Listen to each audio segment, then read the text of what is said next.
നമസ്കാരം. ഓട്ടപ്രദർശനത്തിലേക്ക് സ്വാഗതം. 2026 കേവലം ഒരു വർഷമല്ല. ഭാരതത്തിൻ്റെ അഭിമാന സ്തംഭമായ സോമനാഥ ക്ഷേത്രം തകർക്കപ്പെട്ടിട്ട് 2026 1000 വർഷം തികയുന്നു.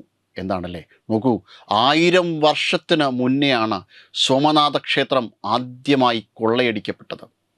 നരേന്ദ്രമോദി എക്സിൽ കുറിച്ച ഒരു കാര്യമാണ്. അദ്ദേഹം തുടർന്ന് പറയുന്നുണ്ട്, എത്ര ഭയാനകമായ ആക്രമണം നടന്നിട്ടും ഇപ്പോഴും സോമനാഥ ക്ഷേത്രം തലയുയർത്തി തന്നെ നിൽക്കുന്നു.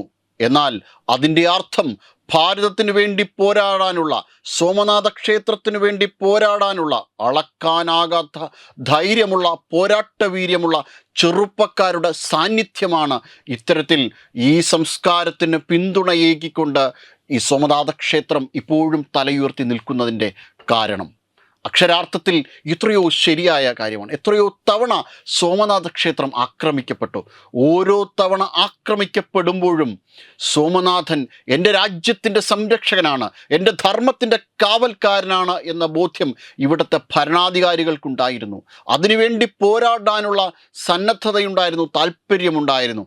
അരയും തലയും മുറുക്കി ഇറങ്ങുവാനായിട്ട് അവർക്ക് സാധിക്കുന്നുണ്ടായിരുന്നു. ഏറ്റവും ഒടുവിൽ സർദാർ പട്ടേൽ ഉൾപ്പെടെയുള്ള ആൾക്കാർക്ക്, ഈ സംസ്കാരത്തെ സ്നേഹിക്കുന്ന, ഈ സംസ്കാരം പുലരണമെന്ന് ആഗ്രഹിക്കുന്ന ഭാരതീയർ ഈ നാടിൽ ബഹുഭൂരിപക്ഷമുണ്ട് എന്നുള്ളത് കൊണ്ടാണ് ഈ രാഷ്ട്രത്തിൻ്റെ സംസ്കാരം ഇപ്പോഴും ഒരു പൊട്ടലും പോറലും ഏൽക്കാതെ ഇപ്പോഴും തുടർന്നുകൊണ്ടേ പോകുന്നത്, തുടർച്ചയായി മുന്നോട്ട് പോകുന്നത്. മറ്റൊരു സംസ്കാരത്തിനും ഇത്തരത്തിലുള്ള ഒരു ചരിത്രം അവകാശപ്പെടാൻ പറ്റില്ല എന്നുള്ളതാണ്. യവന സംസ്കാരം ഉണ്ടായിരുന്നു എന്ന് ആ രാജ്യത്തിലെ ആൾക്കാർക്ക് ബോധ്യപ്പെടുത്തി കൊടുക്കേണ്ട ഒരു സാഹചര്യം ഉണ്ടായിരുന്നു. എന്നാൽ ഭാരതത്തിൻ്റെ സംസ്കാരം എല്ലാ കാലത്തും ഉണ്ടായിരുന്നു എന്ന് ഈ ഭാരതീയന് ബോധ്യപ്പെടുത്തേണ്ട ഒരു സാഹചര്യവുമില്ലായിരുന്നു. കാരണം അത്ര തുടർച്ചയായി ഉള്ള ഒരു സംസ്കാരമാണ് ഭാരതത്തിൻ്റെ സംസ്കാരം. അതിനുവേണ്ടി പോരാടുവാനായിട്ട് ഈ രാജ്യത്ത് ഊർജ്ജസ്വലരായ ഭരണാധിപന്മാരുണ്ടായിരുന്നു.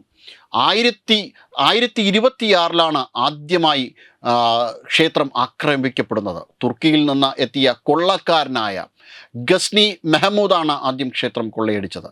20 ദശലക്ഷം ദിനാറിൻ്റെ ധനമാണ് ആ കൊള്ളക്കാരൻ ഇവിടെ നിന്ന് കൊണ്ടുപോയത്. ഉള്ളൂർ പറഞ്ഞതുപോലെ ഭാരതം എടുത്താലും തീരാത്ത സമ്പത്തിൻ്റെ ഉറവിടമാണ്. അതിലും എത്രയോ അഭിമാനകരമാണ് ഭാരതീയർ അവരുടെ സംസ്കാരത്തെ മുറുകെ പിടിച്ചുകൊണ്ട് മാത്രമേ ഈ ജീവിതം മുന്നോട്ട് നയിച്ചിട്ടുള്ളൂ. പരാജയങ്ങൾ ഉണ്ടായിട്ടുണ്ട്, പക്ഷേ എപ്പോഴും ഭാരതമാണ് എന്നുള്ള ചിന്ത അവർക്കുണ്ടായിരുന്നു, ദേശത്തിനുണ്ടായിരുന്നു. അതിനുവേണ്ടി സ്വജീവിതം അർപ്പിക്കുവാനുള്ള കണക്കിന് ആൾക്കാർ ഈ രാജ്യത്തുണ്ടായിരുന്നു.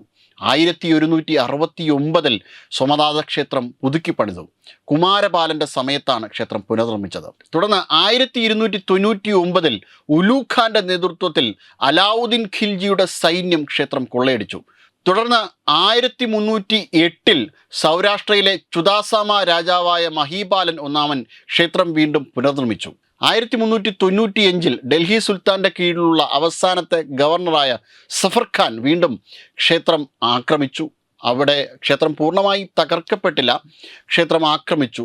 പിന്നീട് വർഷങ്ങൾക്ക് ശേഷം ഔറംഗസേബിൻ്റെ ഭരണകാലത്ത് വീണ്ടും ക്ഷേത്രം കൊള്ളയടിക്കപ്പെടുകയും ആക്രമിക്കപ്പെടുകയും തകർക്കപ്പെടുകയും ഒക്കെ ചെയ്തു. അഹല്യാഭായ് ഹോൾക്കർ ക്ഷേത്രത്തിന് വീണ്ടും ഒരു സമാന്തരമായൊരു സംവിധാനം ഒരുക്കി കൊടുത്തു. തീർന്നില്ല. ഭാരതം സ്വതന്ത്രമായതിനു ശേഷം 1947 നവംബർ 12 രാജ്യത്തിൻ്റെ ഉപപ്രധാനമന്ത്രിയായ സർദാർ വല്ലഭായ് പട്ടേൽ വീണ്ടും സോമനാഥ ക്ഷേത്രം പുതുക്കി പണിയുവാനുള്ള ശ്രമങ്ങൾ ആരംഭിച്ചു. ജവഹർലാൽ നെഹ്റു അതിനെ എതിർക്കുമല്ലോ. വിദേശ സംസ്കൃതിയിൽ മാത്രം വിശ്വസിച്ചിരുന്ന ജവഹർലാൽ നെഹ്റു എതിർത്തില്ല എങ്കിലേ അതിശയമുള്ളൂ. എതിർപ്പ് വകവയ്ക്കാതെ ഇന്ത്യയുടെ ഉരുക്കു മനുഷ്യൻ, ഇന്ത്യയാക്കി തീർത്ത, ഇന്ത്യയെ പുനർനിർമ്മിച്ച ഇന്ത്യയുടെ ഉരുക്കു മനുഷ്യൻ ക്ഷേത്രത്തിന് വേണ്ടിയിട്ടുള്ള ശ്രമങ്ങൾ ആരംഭിച്ചു. ഫണ്ട് ശേഖരിക്കാൻ തുടങ്ങി. സോമനാഥ് ട്രസ്റ്റ് സ്ഥാപിക്കപ്പെട്ടു. പരമ്പരാഗത സുമാപുരി ക്ഷേത്ര നിർമ്മാതാക്കളാണ് പുതിയ ഘടന നിർമ്മിച്ചത്. 1951 മെയ് 11 ഡോക്ടർ രാജേന്ദ്ര പ്രസാദ് ക്ഷേത്രത്തിൻ്റെ പ്രതിഷ്ഠ നിർവഹിച്ചു. നിലവിൽ ക്ഷേത്ര ട്രസ്റ്റിൻ്റെ ചെയർമാൻ ഇന്ത്യയുടെ പ്രധാനമന്ത്രി നരേന്ദ്രമോദിയാണ്. അദ്ദേഹം എക്സിൽ കുറിക്കുകയായിരുന്നു, 2026 March 1000 years since the first attack on Somanath took place. Despite repeated attacks, subsequently Somanath stands tall. This is because Somanath's story is about the unbreakable courage of countless children of Bharat Mata who protected our culture and civilization. രാജ്യത്തിൻ്റെ അഭിമാനമായിട്ടുള്ള രാജ്യത്തിലെ ധീര സൈനികർ, ധീര യോദ്ധാക്കൾ ഉള്ളതുകൊണ്ട് സോമനാഥ ക്ഷേത്രം ഇപ്പോഴും നെഞ്ചുവിരിച്ചു നിൽക്കുന്നു ഈ രാജ്യത്തിന് കാവലായി, ഈ സംസ്കൃതിയുടെ കാവലായി എന്നാണ് അദ്ദേഹം എക്സിൽ കുറിച്ചത്. Web desk Tatwamayi news.